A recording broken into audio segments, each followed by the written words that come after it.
queridos amigos televidentes, bienvenidos a este programa. Hoy tenemos un tema que, si bien aparece como coyuntural, es permanente. Tiene que ver con la protección del medio ambiente, con la sustentabilidad, sobre todo de un espacio icónico, no solamente para el Ecuador, sino también para el mundo.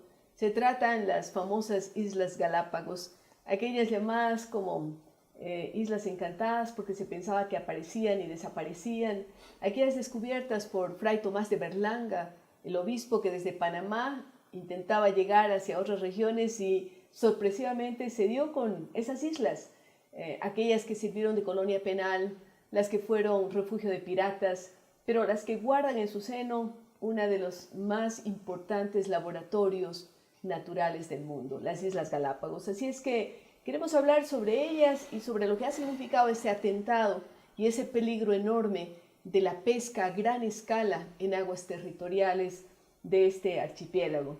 Por ello queremos hablar con personas que de una u otra forma han tenido contacto con las islas, que han mantenido su presencia y que están preocupadas por lo que ocurre en su entorno. Queremos por ello dar la más cordial bienvenida al capitán Eduardo Neira. Él es un capitán de navío mercante que ha tenido que ver con la educación, que tiene que ver con la música, pero vamos a dejar de lado esas otras facetas para dedicarnos fundamentalmente a su trabajo en las Islas Galápagos. Bienvenido, Eduardo, a este programa. Muchas gracias, Rosalía. Cuéntenos primero, ¿cuánto tiempo usted trabaja en las Galápagos? ¿Cuál fue su primera impresión cuando llegó por primera vez a estas islas para luego ir articulando algunas ideas sobre los temas que anunciamos? La primera vez que llegué a las islas fue hace casi 40 años. Y la impresión que tuve fue... ¿Qué fue? ¿De estudiante, de turista? No. Estaba recién iniciando mi carrera de marino mercante y fui allá a un barco de turismo por un corto periodo. Me encantaron las islas. Seguí navegando por los mares del mundo, pero ya las islas quedaron en... Regresó. Y regresé para quedarme. ¿Ha viajado ha navegado en todos los mares? En todos los mares. ¿Y ha tocado cuántos puertos? Uy. No sé, pero son aproximadamente 60 países. 60 países. Algunos de estos países, algunos puertos, posiblemente cerca de 200 puertos en el mundo. Al menos, sí. En sus periplos.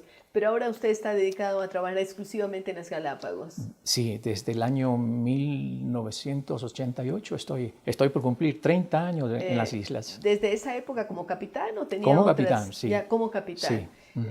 ¿Qué tipo de embarcaciones? De turismo. Siempre de turismo. Siempre de turismo. ¿Cuál es la que actualmente está usted pilotando o comandando? La National Geographic Endeavour II.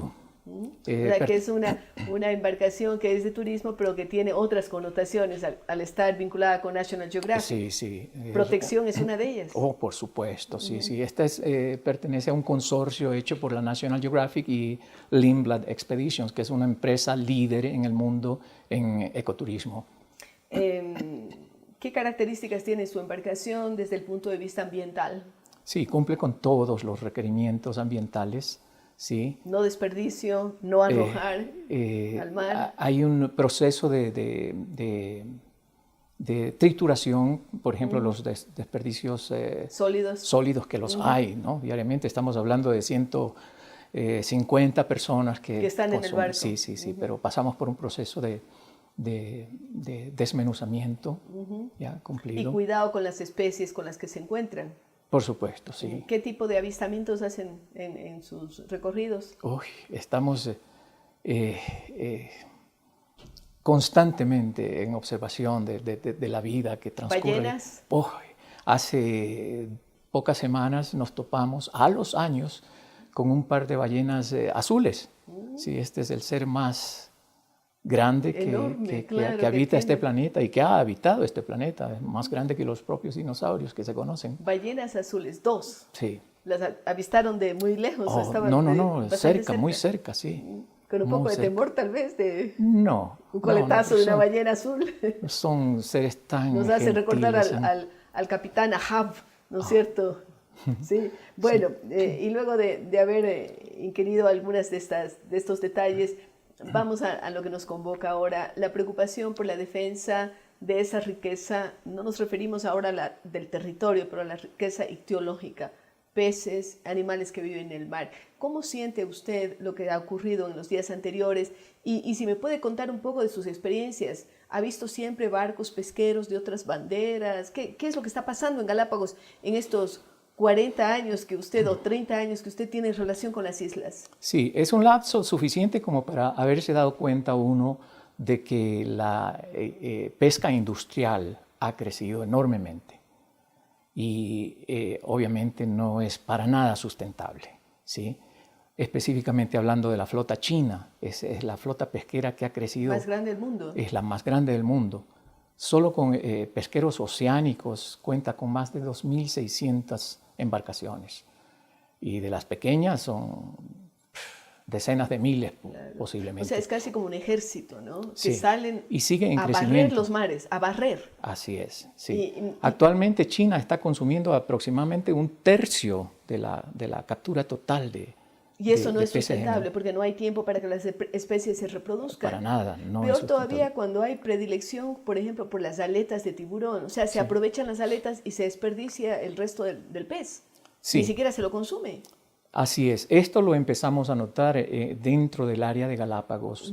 Hace cerca de 30 años ya sucedía. ¿Ya? Barcos asiáticos sobre todo. O también ecuatorianos.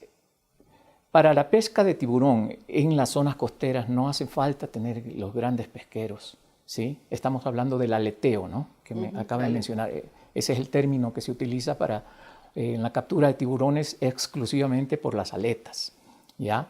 Desde hace unos 30 años dentro de las aguas galapagueñas de la Reserva Marina, ya pescadores nuestros, hay que admitirlo, ya empezaron con la práctica del aleteo a instancias del mercado que venía del Asia. Ya los pescadores japoneses, orientales en general, entraron en contacto con nuestros pescadores, ya que ellos venían en embarcaciones grandes que pues estaban restringidos su ingreso, contactaron con los nuestros y bueno, empezó esto. Sí. Pero no hablamos a una escala tan dramática como lo que se vio en estas últimas semanas. Sí, pero ya había pues, esa práctica desde hace 30 años. En la última década, desde entonces siempre se han visto embarcaciones, tanto nacionales como centroamericanas, japonesas y después chinas. Al principio no habían tantas chinas, incursionando en la zona económica exclusiva de Galápagos e incluso en la Reserva Marina, ¿no? Que son 40 millas. Pero no en la escala que vimos.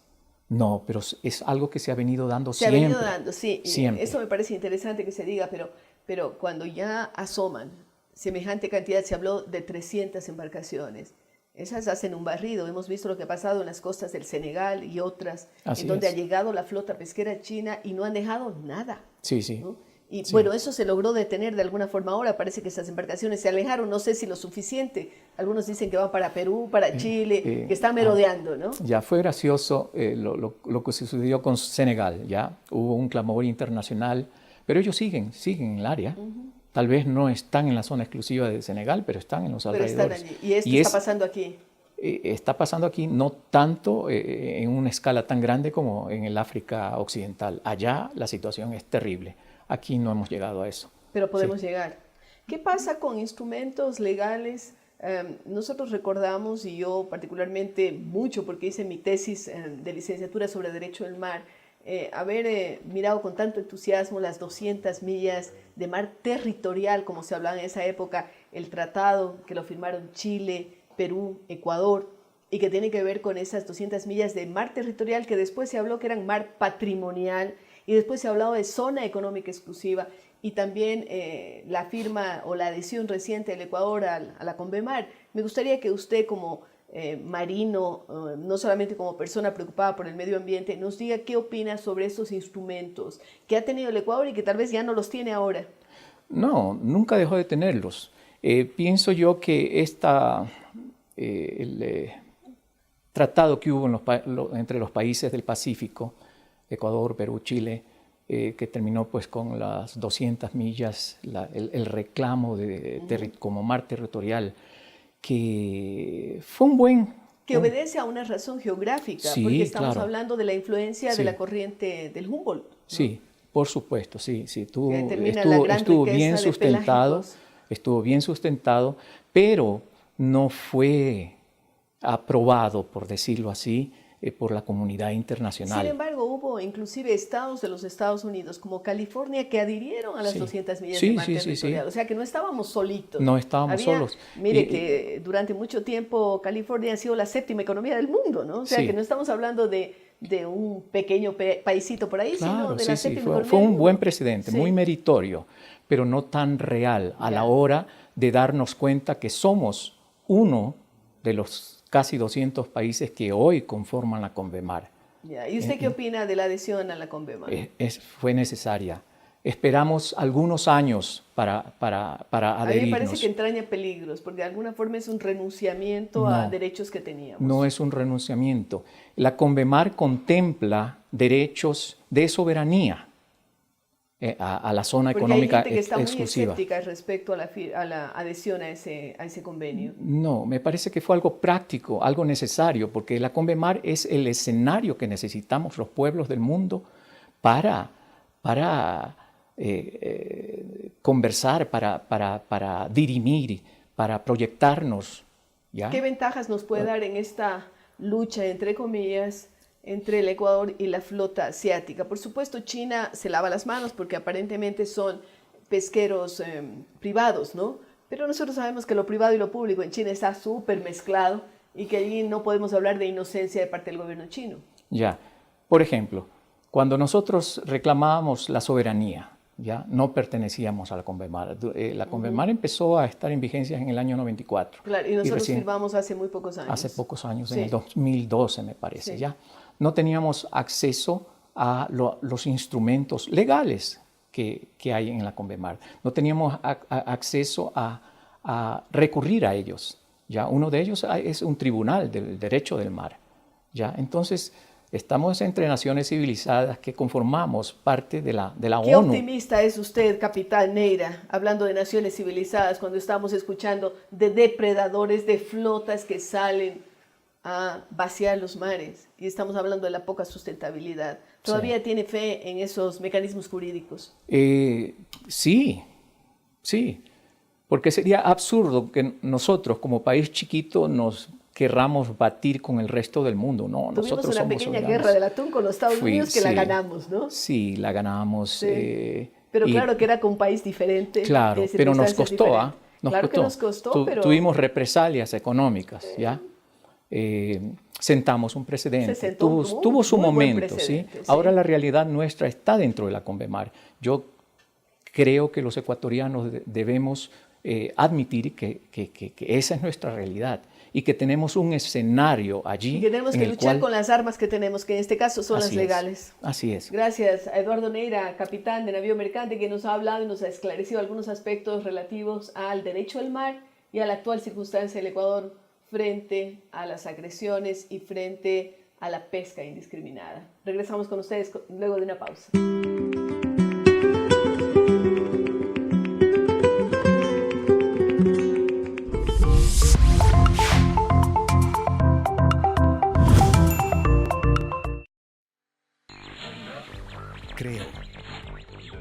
Creo en el maestro. Creo en su capacidad de superarse cada día. Si contemplo las aulas, sé que ahí algún maestro se volcará en saberes. Participa en el 10º concurso nacional y 5º iberoamericano de excelencia educativa. Más información www.fidal-amlat.org. Lo mejor de Guayaquil eres tú. Disfruta del 2 al 18 de octubre el Festival de Artes al Aire Libre. Del 6 al 9, la Feria de Guayaquil en el Centro de Convenciones. El 6, Jerry Rivera y Alci Acosta en concierto. Entre muchos más, a las 7 de la noche en Machala y Gómez Rendón. El día 9, el desfile estudiantil en las principales avenidas. A las 5, la sesión solemne con el alcalde. Y los fuegos artificiales en Malecón del Salado y Malecón Simón Bolívar. Consulta más en guayaquil.gov.es. Alcaldía de Guayaquil.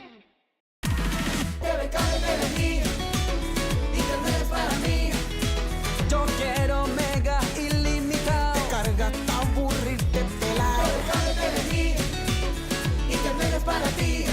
Contrata ya tu plan de internet residencial ilimitado de Grupo TV Cable desde $17.43 más impuestos en triple pack. Precio final $19.52.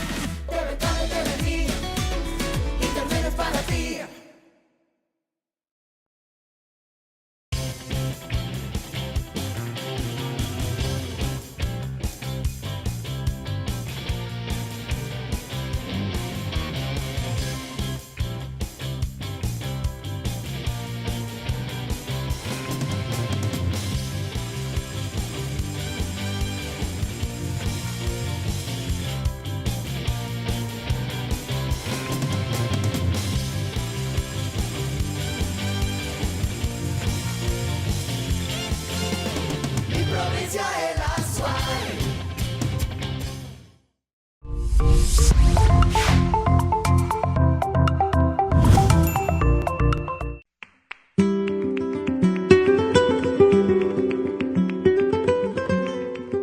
Gracias por continuar con nosotros en este programa que lo hemos dedicado a hablar sobre la protección de las Islas Galápagos y el reciente incidente con los pesqueros chinos.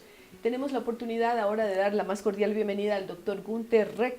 Él es alemán de nacimiento, vive casi 40 años en el Ecuador, es actualmente director del Instituto de Ecología Aplicada de la Universidad San Francisco de Quito, tiene un doctorado de Ciencias de Mar de la Universidad de Kiel, ha estudiado, como decía, biología pesquera, tiene una pasión por el mar y fue durante algunos años director de la estación Charles Darwin en las Islas Galápagos.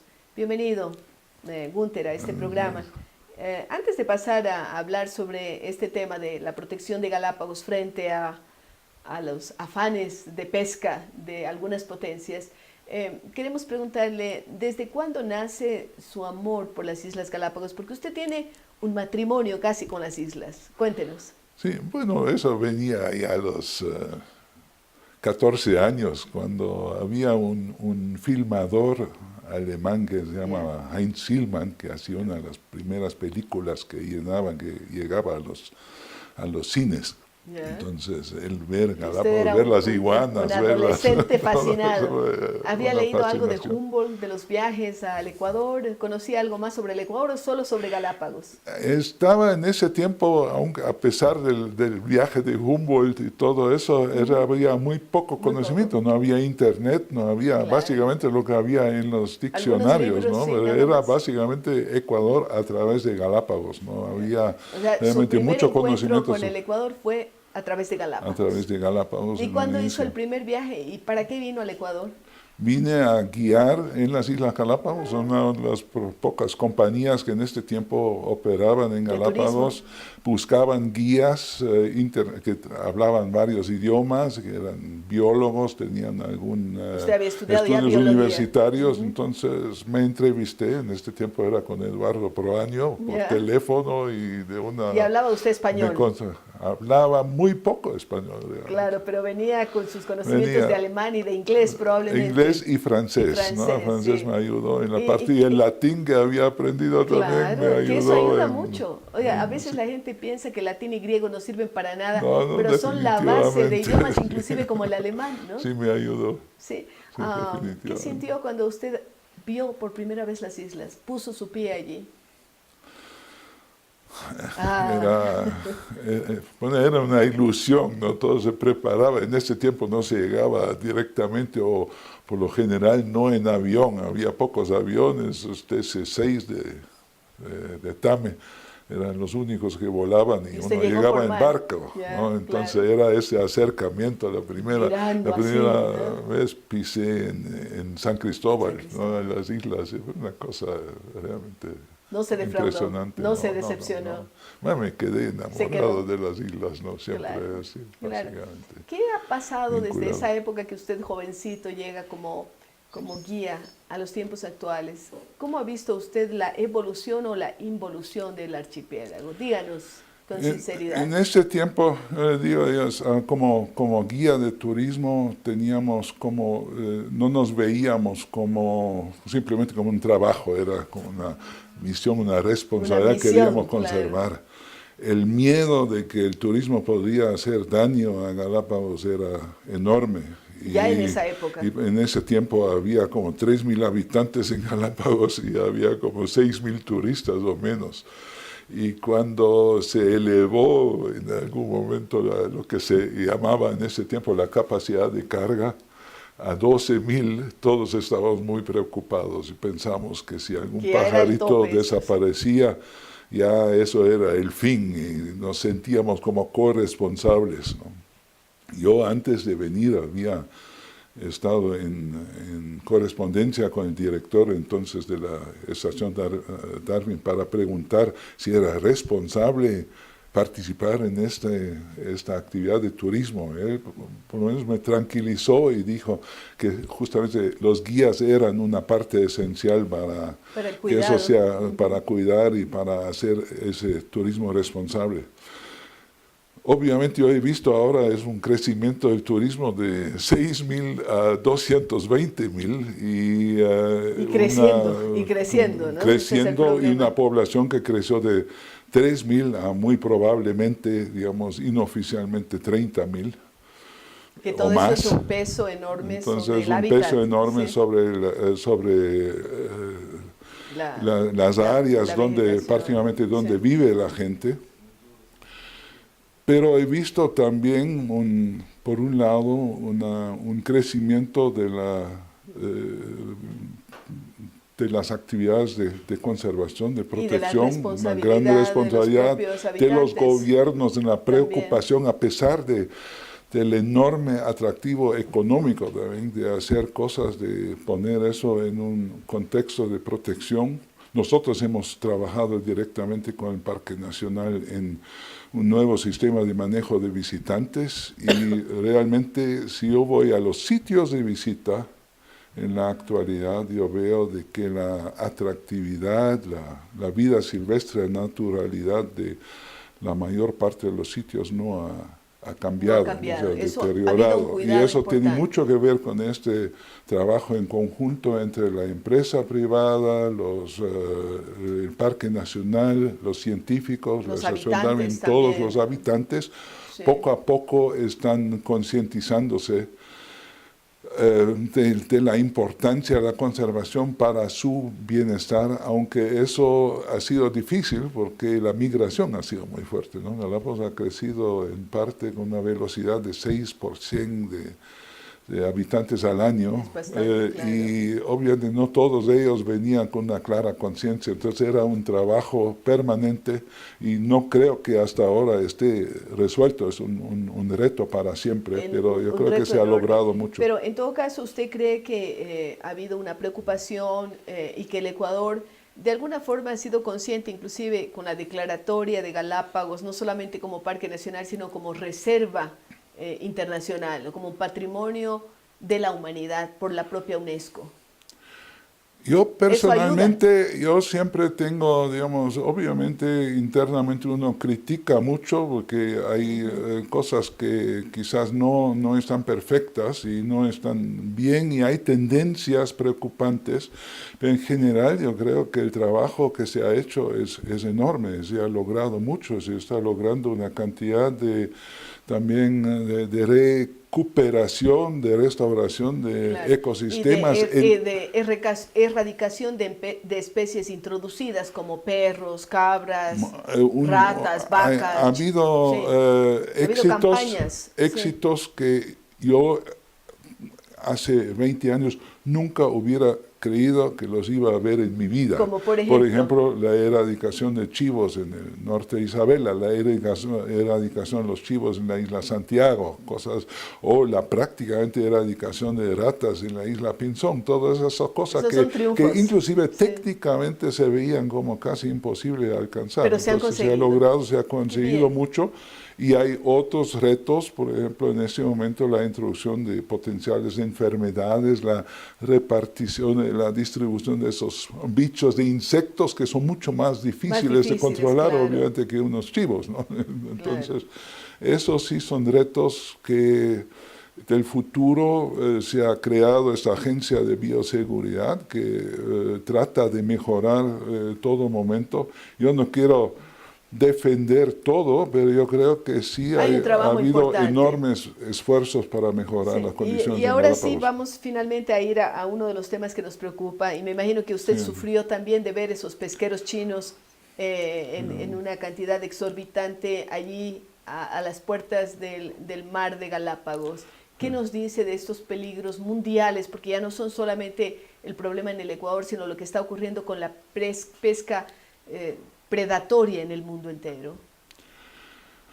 Yo creo que quizás hay que enfocar ese tema. Eso es un problema global, es un problema global de los océanos, pero nivel lo global, ese sentimos tipo, más cerca, ¿no? Cuando lo vemos ahí a los barcos. Lo vemos obviamente como una cosa que amenaza directamente a todos los recursos pesqueros en el océano, en nuestro caso el océano Pacífico oriental, ¿no es cierto? Toda la parte que es el Golfo de Panamá, toda esa zona donde hay esas flotas, una zona productiva porque está cerca al Ecuador y hay los afloramientos ecuatoriales y todo eso. Es una gran preocupación, pero no es una preocupación solamente focalizada. Desde mi punto de vista es un tema global. Eso ¿Cómo lo enfrentaría usted? ¿Cómo lo enfrentaría? Tenemos sobrepoblación mundial y todo el mundo quiere comer. Hay un problema y hay obviamente una conciencia entre los científicos pesqueros que si se pescaría menos, se sacaría más de una forma más sustentable. Es decir, nadie sabe en ese momento hasta qué llega a eso. Una demanda absoluta de recursos pesqueros que tienen. Pero yo quisiera enfocar eso también desde otro lado. Yo creo que hay una parte también positiva. Somos un colega mío, dos colegas míos, mi participación también están publicando un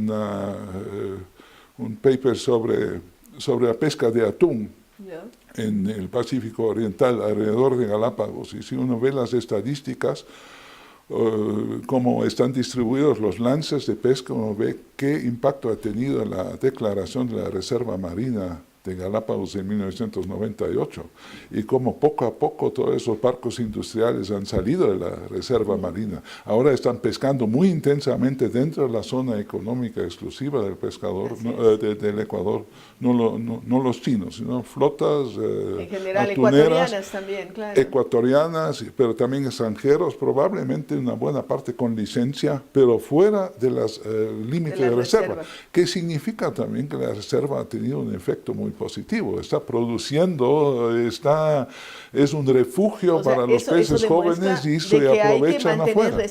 Que hay que mantener reservas. Y ahora la pesca o los pescadores industriales en parte he escuchado que están felices con la reserva marina cuando en un inicio se opusieron radicalmente a la limitación de pescar dentro de Galápagos, ¿no? Gunther, entonces eso es una parte que nos dice, ok, este tipo de actividades sí sirve y si se establecen reglas, eventualmente sí se logra eliminar una parte de esa presión de la zona económica exclusiva, tanto mejor. Eso por lo menos es algo que legalmente se puede hacer. Mientras fuera de las zonas económicas exclusivas es muy imposible hacer algo, al menos que no sea a nivel global en el contexto de Naciones Unidas, de la CONMEMAR y todo eso. Esta preocupación que tenemos por la pesca indiscriminada, por la cría de ganado, por la extensión de las fronteras agrícolas, nos pone otra vez ante las teorías del viejo Malthus, ¿no? Que decía que los seres humanos crecemos en progresión geométrica mientras los alimentos en progresión aritmética. Malthus, después de la Revolución Verde, fue arrinconado. Dijimos, no, el viejo se equivocó. Pero ahora parece que hay que recitarlo otra vez cuando estamos asistiendo a sobrepoblación mundial, de lo que se habla muy poco. El tema es obviamente que nosotros desde el siglo XIX en adelante, la humanidad con la Revolución Verde y con la tecnología ha podido mover la capacidad de carga de la Tierra en una forma casi continua y que eso de alguna forma Nos ha dado quizás un ha respiro, engañado, claro. ha dado este respiro, pero también esta ilusión de que eso podía seguir Para siempre. en la forma para siempre. Y Que no es ahí cierto. viene obviamente dónde están los límites de la tecnología. Una cosa obviamente, también tenemos que ver la diferencia entre actividades como la pesca, por un lado, es muy similar a los temas de la cacería, es una actividad en la cual no tenemos ninguna influencia sobre la restauración de las poblaciones. Simplemente estamos sacando Extractivo. poblaciones silvestres. Entonces, en el caso de agricultura, acuacultura, quizás aún hay potencial de intensificar, pero a costa también de qué tipo de transformaciones ecológicas. Un consejo final, Gunther, ¿qué le diría usted al gobierno ecuatoriano si usted fuera asesor en este momento de las autoridades? ¿Qué les diría? ¿Qué hacer frente a esto? Para mí es importante que exista una clara, eso lo he dicho varias veces, las capacidades de carga, por ejemplo, son temas relativas y movibles. Es en parte, por lo menos en caso de Galápagos, para volver a ese tema, es un tema de voluntades realmente, qué queremos, no es un tema simplemente hasta cuánto podemos meter, sino que es la calidad, la condición de un patrimonio que se ha declarado con la voluntad del Ecuador. Es una definición política mucho más que solamente una definición biológica o científica. Muchas gracias, técnica. Gunther, por Muchas sus gracias. opiniones y por haber compartido con nosotros. Regresamos luego de una breve pausa.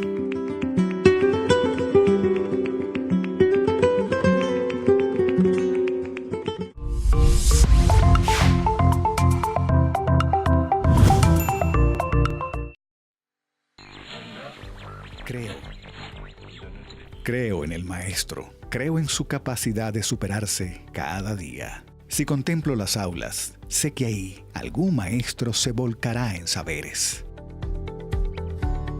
Participa en el 10º Concurso Nacional y 5º Iberoamericano de Excelencia Educativa. Más información www.fidal-amlat.org.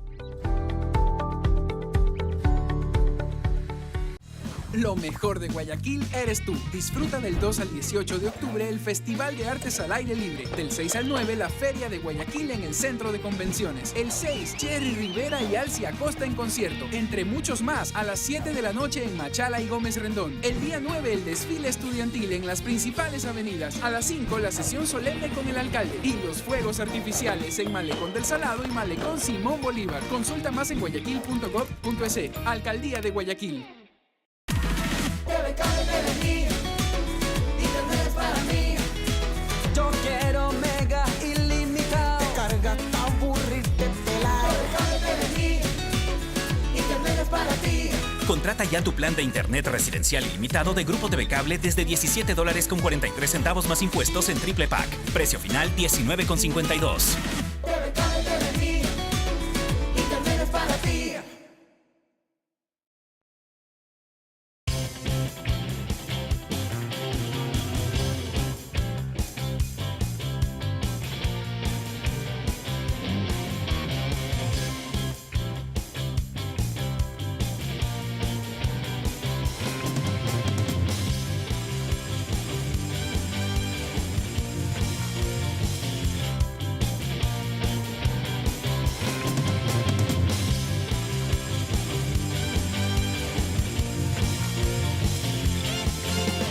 Mi provincia es la suave.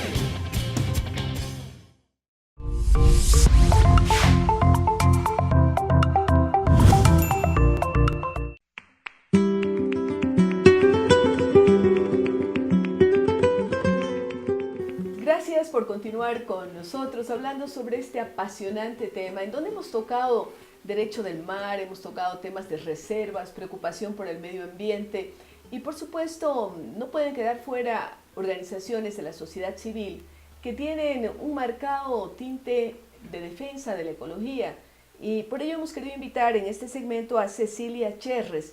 Ella ha estado vinculada a Acción Ecológica y actualmente es parte del Instituto de Estudios Ecologistas del Tercer Mundo. Un hombre súper sugerente y queremos darle la más cordial bienvenida a Cecilia a este programa.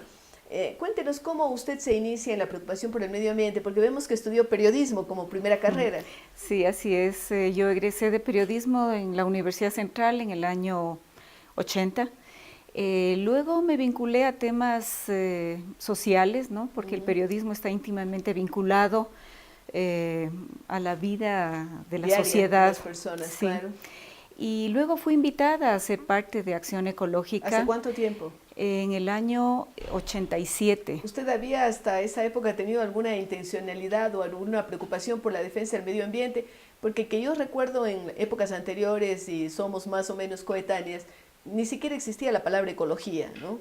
Ni siquiera existía. Se hablaba de medio ambiente. No se la campo. conocía, Sí, no se la conocía. No, porque las palabras se inventan y el lenguaje es dinámico, ¿no? Si no existían astronautas, ¿para qué íbamos a inventar la palabra? Y con ecología un poco surge después de la cumbre de Río, mayor preocupación en el año 92. ¿Pero qué pensaba usted sobre temas medioambientales, llamaríamos en esa época, no ecológicos? Bueno, fui invitada por... ¿Había hecho algún reportaje o qué? Amigos, amigas que trabajaban ya en este tema, que venían de la biología y que habían tenido la oportunidad de empezar a trabajar con personas que eran de mi área, de la comunicación, para la producción de materiales que difundan precisamente sobre la temática. En elaboración de materiales. Y fui invitada a ser parte para la producción de un programa de radio, en Radio Católica, ¿Y aquí qué en hacían esos en años. ese programa? Básicamente era tratar de traducir todo lo que se reflexionaba en esos tiempos en relación con los temas ambientales, Claro, pero que venían más con una visión de especialistas. De especialistas, pero también del mundo del norte, ¿no? Entonces se trataba de traducir acá, porque ya en esos tiempos habían algunos temas de inquietud, ¿no? Sensibles, ¿como cuáles? Me acuerdo el tema de la basura. Se empezaba a hablar ya de cuestiones del agua, la agricultura, ¿no? ¿Qué ha pasado desde esa época a esta? Por supuesto sabemos que hay una mayor conciencia ambiental, yo diría que en la mayor parte de personas, ¿no? Pero ¿qué ha pasado con el territorio? Que vemos una degradación a pesar de todas las luchas. Lamentablemente creo que desde finales de la década de los 80 ahora hay mucha más sensibilidad, hay más información, hay más involucramiento de sectores sociales en los temas ambientales, pero contradictoriamente ahora incluso tenemos los derechos de la naturaleza reconocidos en la Constitución. Se ha presionado para tener una normativa que vaya más cercana a las preocupaciones del cuidado, de la defensa de la naturaleza. Claro, pero no queremos solo la normativa, sino queremos la ejecución. Exactamente. Pues, ¿no? Contradictoriamente, las políticas son más agresivas con el medio ambiente, e incluso con los defensores y las defensoras de la naturaleza. Ahora, ¿no? Cecilia, si usted se pone a comparar cuántos habitantes existían en el planeta en los años 80 y cuánto tenemos ahora, también tenemos que concordar en que el peso poblacional es gravitante sobre los temas Este es un ambientales. tema complejo, tema complejo porque si uno mira ciertas estadísticas va a encontrar que países con un nivel poblacional, digamos, X, ejercen mucha más presión sobre los recursos naturales, no solamente de sus propios territorios, sino del planeta. Así es. Cuando países con mayor población tienen una huella ecológica, digamos, menor. Por el menor nivel de desarrollo, que tiene que ver con menos carros, menos máquinas. Este es el tema, ese es el tema. El tema del desarrollo, digamos, que se fue imponiendo a lo largo del siglo XX. Pero que también ha ayudado, ¿no? Porque, por ejemplo, temas de reciclaje que antes no se pensaba, la tecnología está ayudando. O sea, no podemos echarle la culpa solamente al avance tecnológico de lo mal que estamos. Bueno, la tecnología es un aspecto que hay que discutirlo, pero también es la lógica que se fue imponiendo, ¿no? Es los niveles de consumo, cuánto asumimos la matriz basada en el petróleo, los plásticos, todo este tipo de cosas dejaron una huella mayor, digamos, ¿no? Que son parte de nuestra vida ya.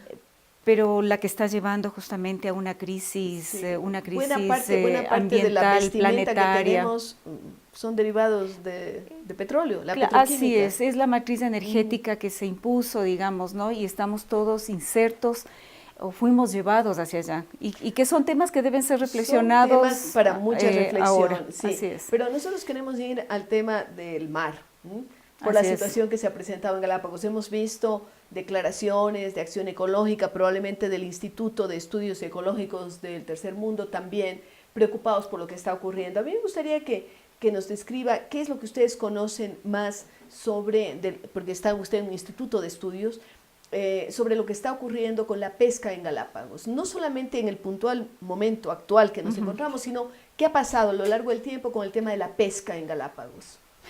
Bueno, por un lado vemos que Galápagos fue desde la década de los 80, finales de los 70, fue ganando en protección, digamos, una normativa que le reconoció como patrimonio de la humanidad, digamos, patrimonio natural de la humanidad, fue área protegida, es decir, ha ido ganando una serie de figuras formales, que digamos, de proteger, protección. Sí. Claro. Pero a contravía de esto,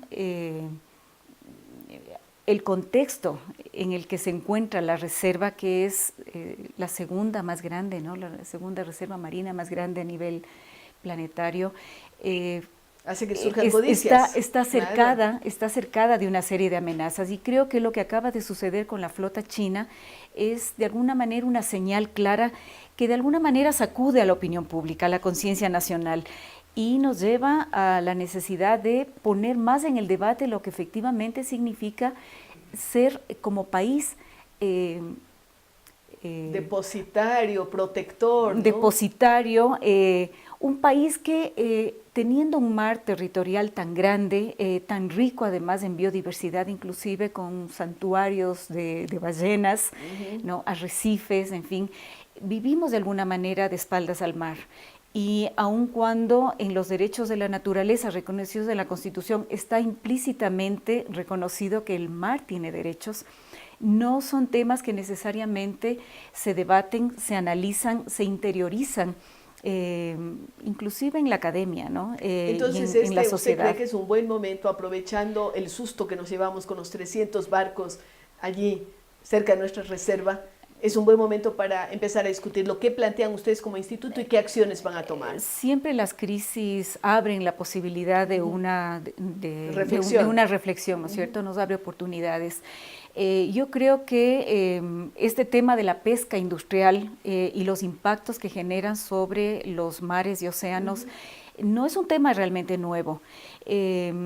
Yo puedo recordar, y esto lo hemos reflejado en nuestro trabajo, lo hemos recogido, desde los años 80, si no me falla la memoria, 90, la FAO ya planteó una alerta a nivel mundial de que algunas pesquerías estaban sobreexplotadas y con el peligro de un agotamiento, es decir, la capacidad de reposición, de reproducción de las especies. Claro que esto va unido al tema de la contaminación también, porque por un lado es el saber que están sobreexplotados, pero además arrojamos en el mar todos los desperdicios del planeta. Exactamente. Nosotros hemos podido ver que los mares y océanos han sido vistos como despensas infinitas de recursos, por un lado, pero también como vertedero de todos los desechos, digamos, urbanos, industriales, de refinerías que están ubicadas en las costas en todos los continentes, ¿no? Ahora, ¿qué hacer frente a esto, Cecilia? ¿Qué le dice usted al gobierno? ¿Qué sugiere?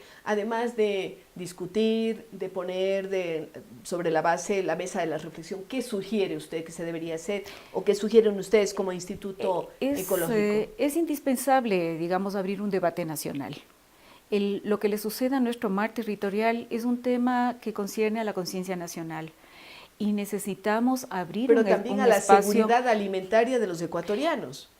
También es un tema. Claro. Así es, absolutamente. Y eso tiene que ver con la atención que se pueda poner desde las políticas públicas con la pesca genuinamente artesanal, ¿no? Nosotros tenemos una diversidad de prácticas pesqueras, hasta las flotas pesqueras que operan en el Ecuador y que durante mucho tiempo utilizaron la pesca de arrastre, que tuvo un impacto muy fuerte. Enorme, con delfines y otras especies, claro Así que es. sí. Entonces, lo que nos propone Cecilia Cherres del Instituto de Estudios Ecologistas del Tercer Milenio es diálogo, reflexión y ojalá arribemos a conclusiones positivas. Gracias, Cecilia, y con ustedes estamos luego de una pausa.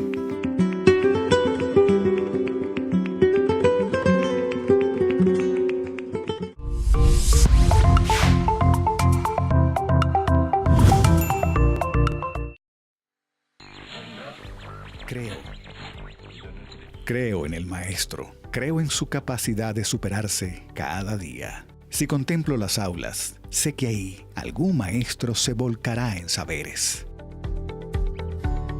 Participa en el 10º Concurso Nacional y 5º Iberoamericano de Excelencia Educativa. Más información www.fidal-amlat.org.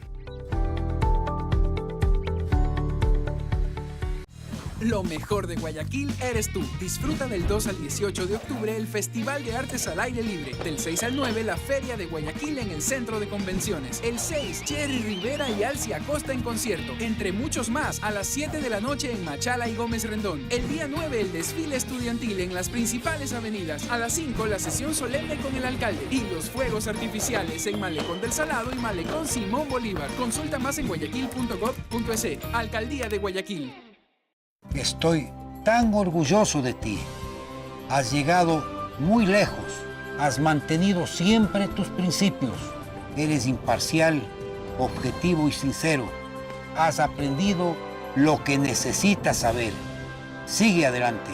Así es, Diario La Hora. Llegamos cada mañana con la mejor información en el tamaño ideal. Diario La Hora. Lo que necesitas saber.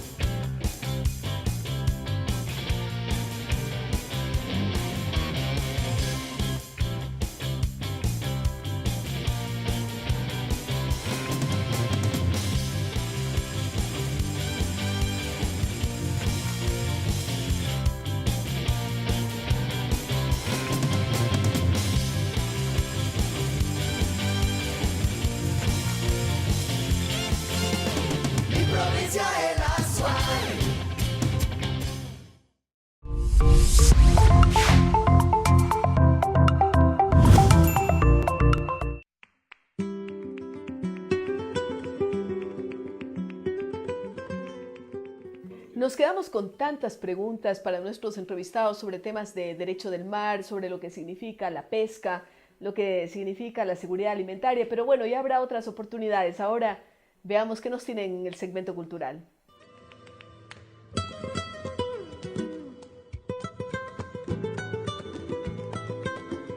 El segmento cultural llega a ustedes gracias al auspicio de Hidalgo e Hidalgo Constructores, contribuyendo al desarrollo del país y apoyando a la educación.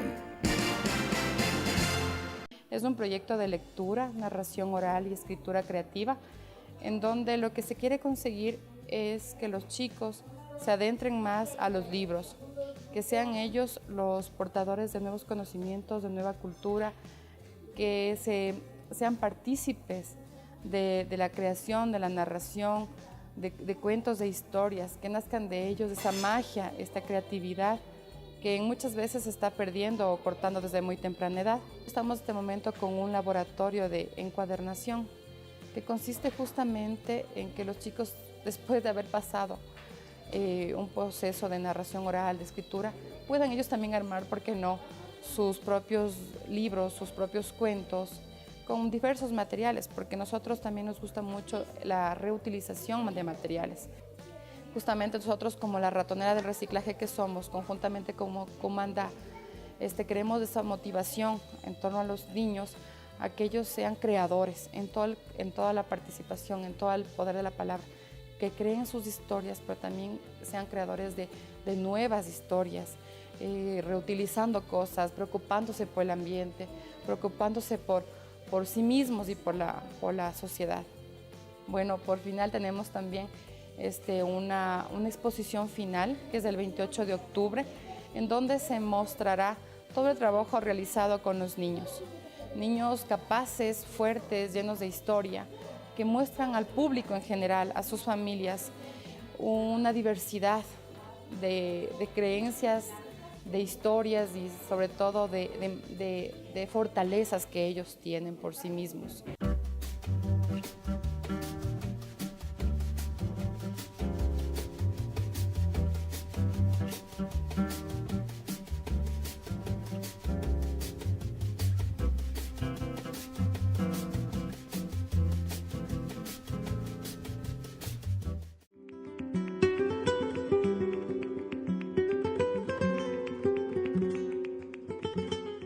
El segmento cultural llega a ustedes gracias al auspicio de Hidalgo e Hidalgo Constructores, contribuyendo al desarrollo del país y apoyando a la educación.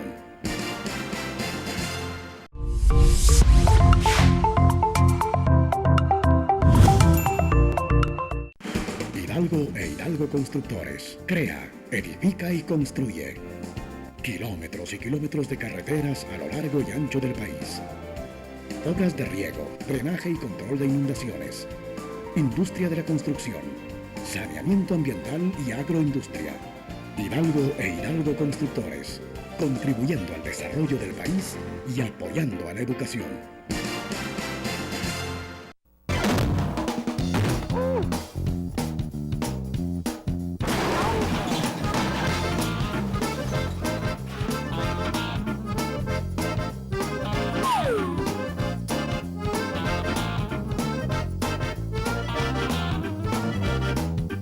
Rapid Service, un servicio de courier local y nacional, con oficinas en todo el país. Rapid Service lo hace por usted. Gran Hotel Guayaquil, el regenerado complejo turístico hotelero en el corazón de Guayaquil, diseñado con un estilo único y moderno, reconocido y premiado por su gastronomía, con la cafetería La Pepa de Oro, abierta las 24 horas del día. Restaurant 1822 y Bar La Tortuga, con el Terraza Racket Club, piscina con cascada y su centro de convenciones. Sus 182 habitaciones exquisitamente decoradas incluyen todas las comodidades de un hotel de clase mundial. Confíe en nuestro sofisticado gusto y viva una experiencia a lo grande. Gran Hotel Guayaquil, en Boyacá y Ballén, teléfono 2329-690.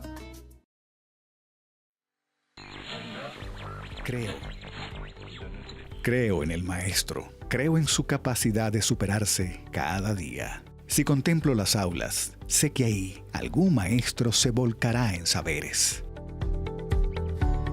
Participa en el 10º Concurso Nacional y 5º Iberoamericano de Excelencia Educativa. Más información www.fidal-amlat.org.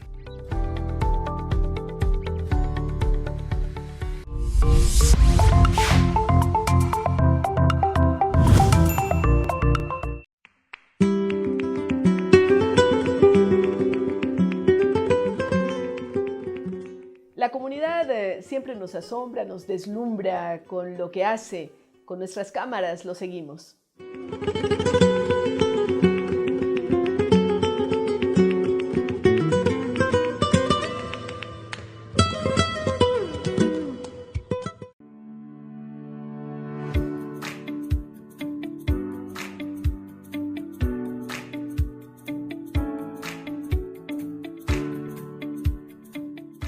La caridad y la generosidad fueron los aspectos que motivaron la participación de más de 120 jóvenes en la Misión Idente Ecuador 2017, una iniciativa de la Universidad Técnica Particular de Loja, que reunió a jóvenes que visitaron 20 comunidades de la costa, sierra y oriente ecuatoriano. Del 8 al 16 de septiembre, la estadía de los jóvenes en las comunidades se enfocó en visitas domiciliarias y el desarrollo de talleres dirigidos a niños, jóvenes y adultos, con el objetivo de llevar un mensaje de esperanza y alegría. Un total de 523 familias y 330 niños fueron parte de los talleres impartidos en torno a temas de carácter humanístico y social. Estas actividades buscan formar en valores y solventar algunas de las problemáticas que se han detectado en este tipo de comunidades a lo largo de los 13 años de intervención que viene realizando la Misión Idente Ecuador desde el 2004. Para Leticia Machuca, integrante de la comunidad de Zambi, Cantón Catamayo, la visita de los misioneros le ha recordado el amor de Dios a través de la oración. A conversar con nosotros, a rezar, a ver, para compartir entre amigos, todo. Sí, les decía bonito para que nos haga aquí un almuercito. Son ellos muy amables, los bonitos, sí. Sí, así es. Por su parte, Rebeca Martínez, voluntaria de la Misión IDENTE Ecuador 2017, oriunda de Nicaragua, comentó que participar en la misión es una aventura y un encuentro con Cristo. O sea, el amor de tantas personas que te conocen 2 o 3 días o una semana, me llevo ese gran cariño y ese amor y me llevo también el pedir por ellas.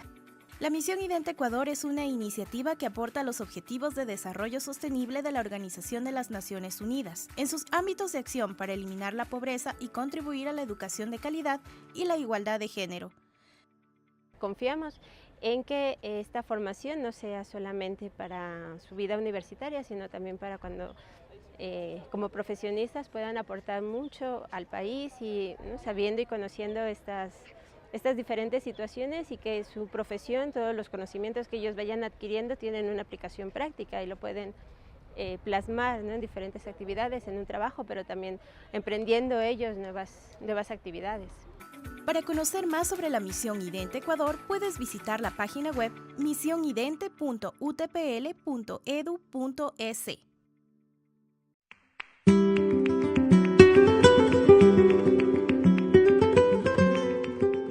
Aunque en este programa hemos hablado mucho sobre verde y azul, porque hemos hablado sobre temas que tienen con el mar y hemos hablado también sobre tecnología, sin embargo, en este segmento veremos específicamente avances en ciencia, tecnología e innovación.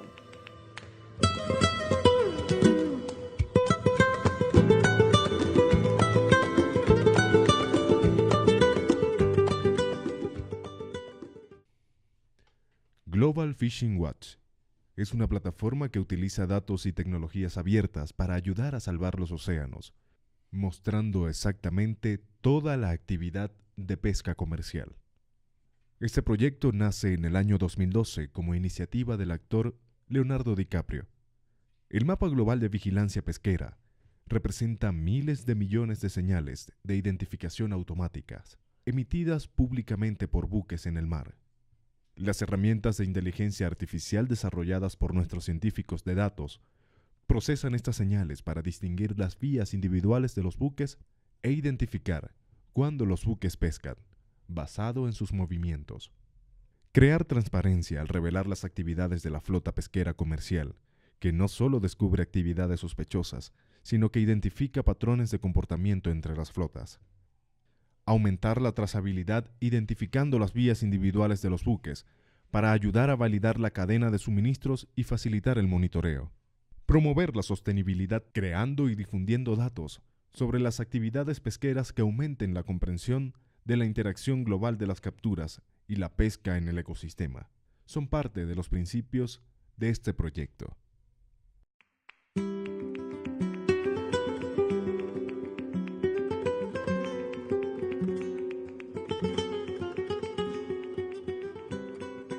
Gracias, queridos amigos, por habernos acompañado a lo largo de este programa. Esperamos que ustedes conmigo aprendieron con nuestros entrevistados y también queremos recordarles a todos los amigos que nos están mirando que si tienen un profesor vecino, tienen un amigo, un familiar, le insistan, participen en el 10º Concurso Nacional de Excelencia Educativa y 5º Iberoamericano. Este concurso está promocionado a través de la página web de Fundación Fidal, www.fidal-medioamlat.org. También pueden llamar a los teléfonos que aparecen en pantalla. Con ustedes estaremos la próxima semana.